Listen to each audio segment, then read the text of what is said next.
Toni Kroos dijo la verdad y nadie quiso escucharla completa. El alemán miró a cámara y soltó una frase que partió al madridismo en dos. Arda también es un jugador diferente a mí. No se trata en absoluto de mi sucesor. No lo dijo como un insulto, lo dijo como una advertencia, porque lo que Kroos sabía y lo que el Bernabéu se negó a aceptar durante meses era mucho más incómodo que una simple comparación de posiciones. Rodri, Enzo Fernández, Martín Zubimendi, Adam Wharton, Kenneth Eichhorn, un chaval alemán de 16 años que ni ha debutado en profesionales. Todos, en algún momento, fueron nombrados en despachos, rumoreados en la prensa, presentados como el nuevo Cruz. Todos, uno por uno, se quedaron en eso, un nombre en un informe de scouting. Ninguno vistió de blanco, ninguno se sentó frente al Bernabéu a repartir pases de 40 metros con la zurda. Y mientras el Real Madrid buscaba afuera lo que ya tenía dentro, un turco de 21 años seguía escuchando cómo cada semana alguien más era señalado antes que él. Esta es la historia de por qué Kroos tenía razón al negarlo y por qué al mismo tiempo estaba completamente equivocado. Cuando Kroos se retiró en 2024, el Real Madrid hizo lo que siempre hace, buscó afuera, informes de scouting, reuniones con agentes, cifras que rondaban los 80 millones de euros. Rodri era imposible por su vínculo con el City. Zubimendi prefirió Anfield antes que el Bernabéu.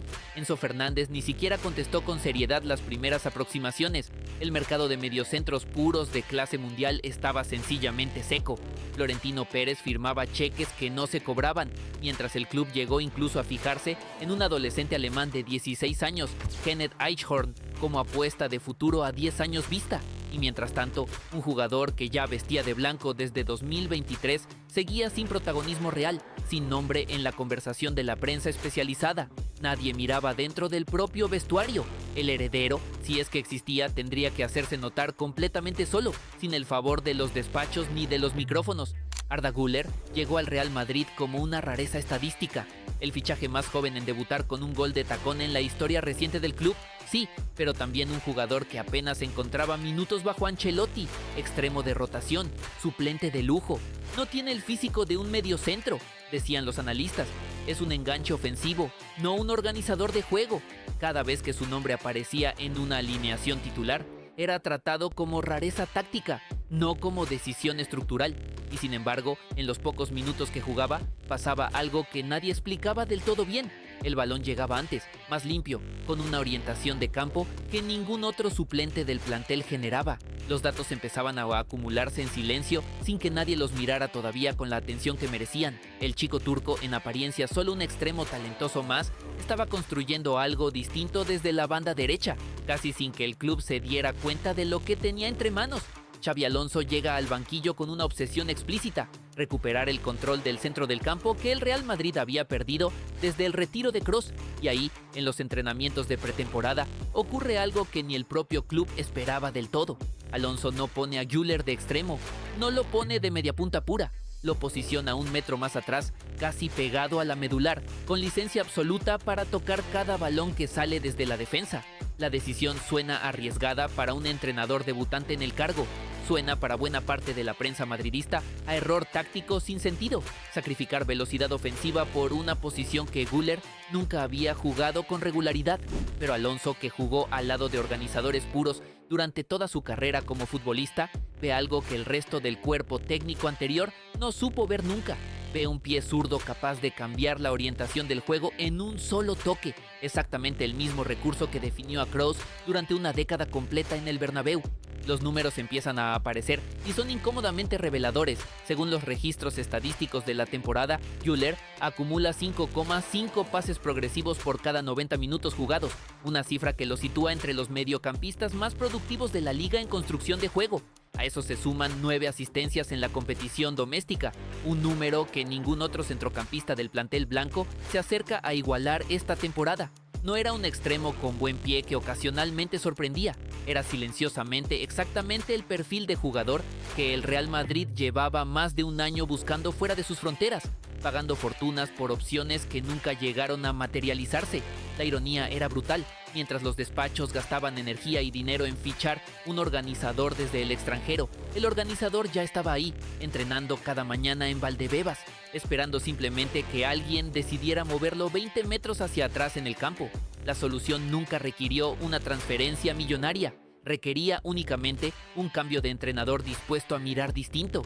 Y entonces llega la entrevista que lo cambia todo. Kroos, preguntado directamente por Güler en noviembre, no endulza la respuesta. Arda también es un jugador diferente a mí, su mejor posición es mucho más ofensiva que la mía, por lo que no se trata en absoluto de mi sucesor. Una frase, dos lecturas completamente opuestas. Para unos, Kroos estaba cerrando la puerta con humildad, reconociendo que Güler es otra cosa, algo nuevo, no una simple copia de su legado. Para otros el mensaje era mucho más duro de digerir. El alemán estaba diciendo sin decirlo abiertamente que nadie en ese vestuario tiene todavía su nivel exacto de lectura posicional del juego. El propio Kroos, eso sí, matizó con otra frase que pocos citaron con la misma fuerza. Estoy seguro de que podrá dejar huella en el Real Madrid durante muchos años. El Bernabéu se parte en dos bandos irreconciliables. Las redes se incendian en cuestión de horas. Y la pregunta que nadie contesta con seguridad total es, ¿Kroos estaba protegiendo su propio legado o estaba señalando con honestidad los límites reales de Güler? Porque no todo en esta historia es perfecto. Hay partidos, sobre todo contra rivales que presionan alto y rápido en la salida de balón, sencillamente porque el alemán tenía una anticipación defensiva y una lectura de presión que el turco todavía está construyendo. Los críticos entonces sacan la artillería pesada. Es un jugador de rachas, no de estructura permanente. Contra los grandes rivales europeos todavía desaparece del partido. El debate que parecía cerrado tras la explosión de datos se reabre con una fuerza inesperada y por primera vez en meses la narrativa empieza a girar en contra del propio Güler. Pero entonces llega un clásico. Minuto 23. El Barça presiona con intensidad asfixiante, buscando robar en campo rival como ha hecho durante toda la temporada bajo su propio sistema. Güler recibe entre líneas, con dos rivales encima, sin espacio aparente para girar el cuerpo. Y ahí, sin necesitar dos toques, sin siquiera completar el giro completo, suelta un pase filtrado de primera intención hacia el espacio que ni la televisión capta bien, hasta la repetición en cámara lenta. Gol.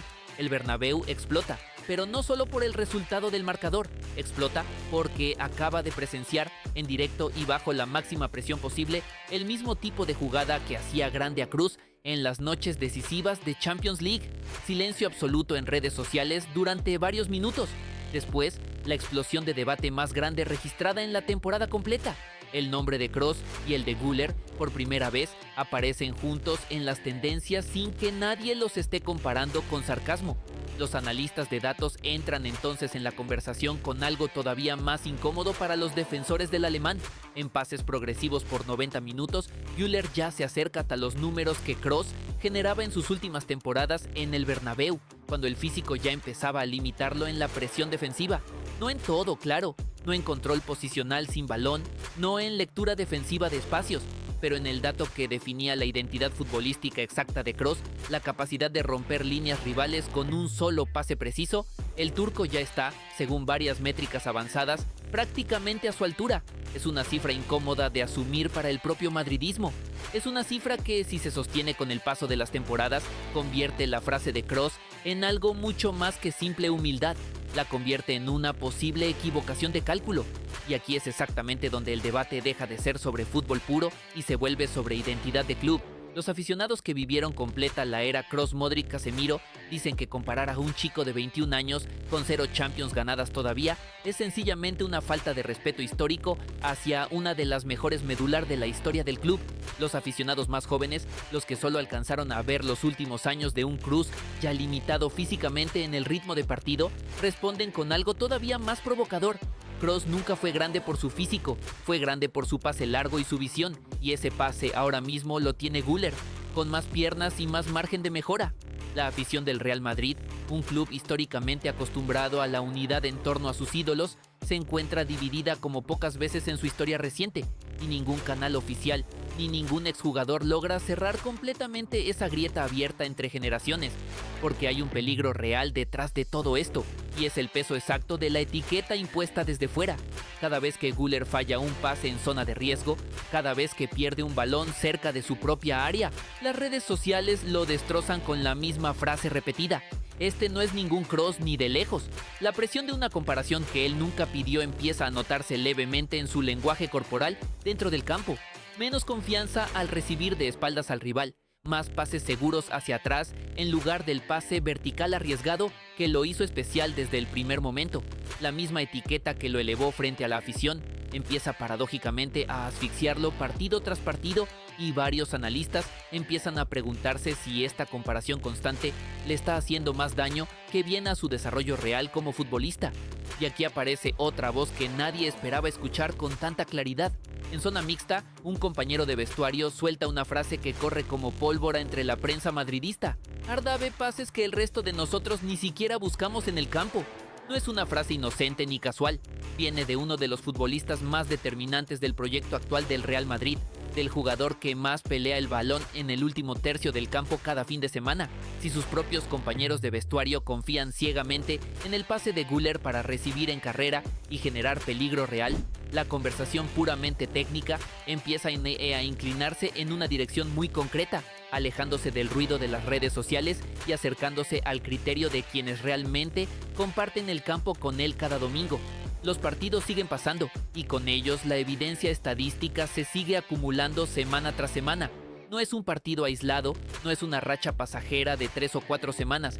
Es una temporada casi completa donde el centro del campo del Real Madrid, por primera vez desde el adiós definitivo de Kroos, vuelve a tener un metrónomo real, alguien capaz de decidir el ritmo del partido antes de que el rival pueda imponer el suyo propio.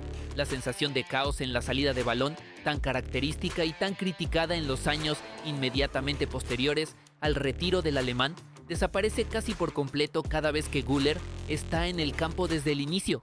Los propios rivales de la liga empiezan a diseñar planes tácticos específicos para anularlo a él, no ya al resto del mediocampo blanco. Un honor táctico que hasta hace poco tiempo estaba reservado exclusivamente a Bellingham o Vinicius.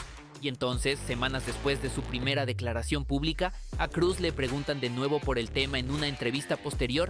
Esta vez matiza su postura, aunque no se retracta del todo de lo dicho anteriormente. Dije que no es mi sucesor porque es algo mejor que eso. Es completamente su propia versión y eso tiene mucho más valor.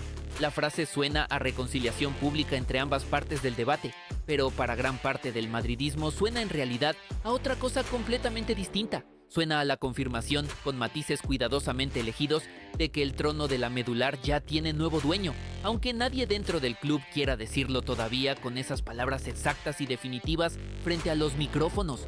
Kroos tenía razón, Arda Güler nunca será su sucesor, y tenía razón por el motivo completamente equivocado, porque nunca hacía falta que lo fuera.